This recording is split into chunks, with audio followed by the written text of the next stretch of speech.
বৰভাগৰ বৰবুকিয়াত পঞ্চদশ বাৰ্ষিক দিনী জলচাহৰ সফল সামৰণি। নিশা বিশ্ব শান্তিৰ কামনাৰ্থে সমূহীয়াভাৱে আখেৰি দোৱা।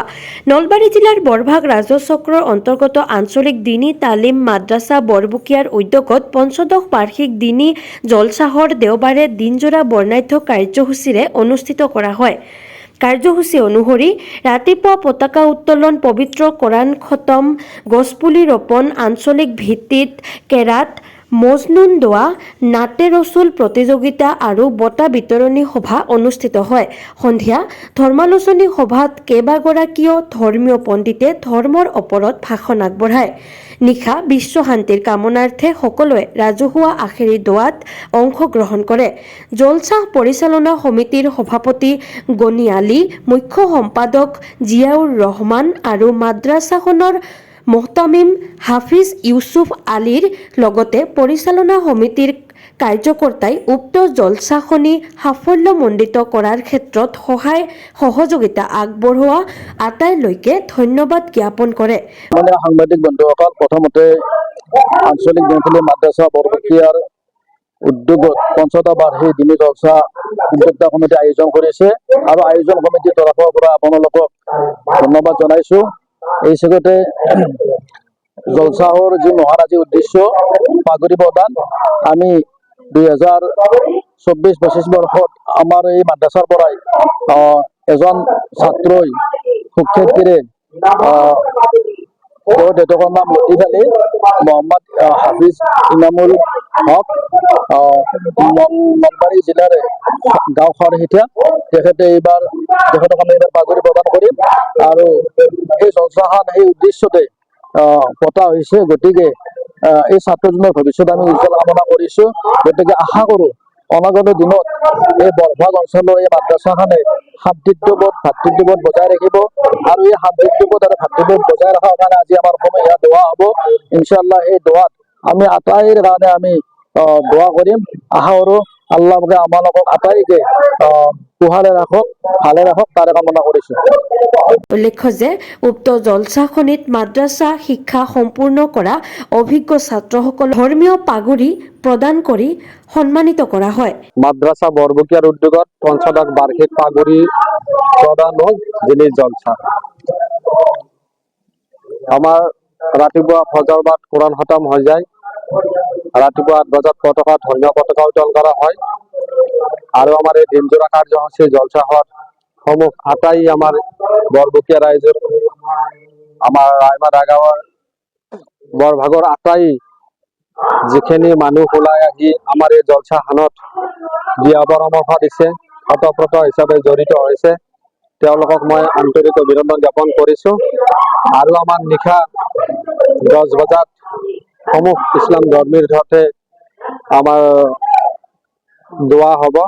সেই দোৱাত আটাই আমাৰ উপস্থিত থাকিব আৰু এই জলচা পৰিচালনা সমিতিৰ মই মুখ্য সম্পাদক হিচাপে মোক যিখিনি আমাৰ এই বৰভাগৰ ৰাইজখিনিয়ে মোক যিখিনি সহায় সহযোগিতা কৰিছে তাৰ বাবে মই নথৈ আনন্দিত অনুভৱ কৰিছো। আসসালামু আলাইকুম। মই অসমৰ ৰাইজক প্ৰথমতে আমাৰ এই জলচা পৰিচালনা সহায় কৰাৰ কাৰণে মই ধন্যবাদ জনাইছোঁ আৰু আপোনালোকৰ নিউজ তৰফকো মই ধন্যবাদ জনাইছোঁ। আমাৰ ইয়াত এই পিছপৰা অঞ্চলত আহি আমাক যি উৎসাহ উদ্দীপনা দিলে। মূলতে আমি আঞ্চলিক দিনী তালিম মাদ্ৰাছাৰ আজি পঞ্চদশ বাৰ্ষিক পাগুৰি প্ৰদান জলচা আয়োজন কৰিছিলোঁ। আমাৰ বিভিন্ন ধৰণৰ কাৰ্যসূচী ইতিমধ্যে আমাৰ শেষ হৈ গ'ল। এতিয়া আমি নিশাৰ শেষৰ কাৰ্যসূচী আমাৰ আখেৰি দোৱা হ'ব। আখেৰি দোৱাৰ কাৰণে আমি আমন্ত্ৰণ কৰি আনিছিলোঁ সৈয়দ আল-হাজ হজৰত মৌলানা সৈয়দ আনোৱাৰ হোসেন বুলবুলি চাহেবক। তেখেতে আমাৰ বিশ্ব ভাতৃত্বৰ শান্তিৰ কাৰণে সকলোৰে কাৰণে দোৱা কৰিব, যাতে পৃথিৱীৰ অসমৰ সমগ্ৰ ঠাইতে ভাল হয়, সকলোৰে জয় জয় ময় হয়, তাৰ কাৰণে দোৱা ৰাখিব। ইনশাআল্লাহ সকলোৱে এই দোৱাত সকলোৰে ভাল হওক আৰু আমাৰ ইয়াত আহি চামিল হৈ এই দোৱাৰ ভাগি লোৱাৰ চব হোৱাৰ কাৰণে যি আজি দিনী জলচা এই অঞ্চলৰ আমাৰ বিভিন্ন ধৰণৰ মানুহ ইয়াত বিভিন্ন ক্ষেত্ৰত জড়িত। তাৰ ভিতৰত যি ধৰ্মৰ জ্ঞান ইয়াতে প্ৰচাৰ কৰা হৈছে, এই ধৰ্মৰ জ্ঞানে সমগ্ৰ বিশ্বত এক শান্তিৰ পৰিৱেশ গঢ়ি তোলক আৰু আমাৰ সমাজত যি সাম্প্ৰদায়িক সৌহাৰ্দ্যৰ কমি হৈছে, এই সাম্প্ৰদায়িক সৌহাৰ্দ্যটো যিটো কমিউনেল হাৰমনি বুলি কওঁ, সেইটো আমি বজাই ৰাখো। এই জলসাথলীৰ পৰা আমি সকলোৱে সম্প্ৰীতিৰ বাৰ্তা কঢ়িয়াই লওঁ। আমি এই জলসাথলীৰ পৰা আমি মন কৰোঁ যে অসমত আমি কেতিয়াও বিভিন্ন ধৰণৰ যি অপয়া শক্তি আমাক প্ৰতিহত কৰিব বিচাৰে, সেই শক্তিবোৰক আমি বাধা দি আমি আমাৰ সমাজখনক এটি সুস্থ সবল সমাজ গঢ়ি তুলিবৰ কাৰণে আমি সকলোৱে প্ৰচেষ্টা হাতত ল'ম। আমি এই জলসা, আজি জলসাহিৰ পৰা এটা সংবাদ যাওক যে এই জলসা আমাৰ এই সমাজত এটা যোগাত্মক বাৰ্তা কঢ়িয়াই লৈ ফুৰিব, তাৰ আশা কৰিছো। এই জলসা আমাৰ বাবে এটা আদৰ্শৰ উদাহৰণ হওক। গতিকে মই এই জলসাহত সমূহ বিষয়ববীয়া আমাৰ হাফিজ ইউছুফ আহমেদ ডাঙৰীয়া, তেখেতক ধন্যবাদ জ্ঞাপন কৰিছো। এই জলসাত মোক মাতি পেলাই যি দুআষাৰ কোৱাৰ সুযোগ দিছে তাৰ কাৰণে তেখেতক ধন্যবাদ জনাইছো। লগতে এই অঞ্চলৰ আমাৰ গাঁৱৰ যিখিনি মানুহে এই ক্ষেত্ৰত সহযোগ কৰে তেওঁলোককো মই ধন্যবাদ জনাইছো। গতিকে এই জলসাহে আপোনালোকক যাতে ধৰ্মীয় শিক্ষাৰ লগতে সামাজিক শিক্ষাখিনিও সমানভাৱে আহৰণ কৰাৰ কাৰণে শিক্ষা দিয়ে, তাৰ কাৰণে মই আপোনালোকক আহ্বান জনাইছো। আপোনালোকে সেই ধৰ্মীয় লগতে সামাজিক শিক্ষা গ্ৰহণ কৰক।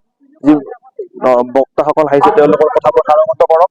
তেওঁলোকৰ কথা সাৰোগত কৰি আমি আমাৰ সমাজখন কেনেকৈ ভালদৰে গঢ়িব পাৰো তাৰ বাবে আমাক সকলোকে আগুৱাই যোৱাৰ কাৰণে দোৱা কৰক।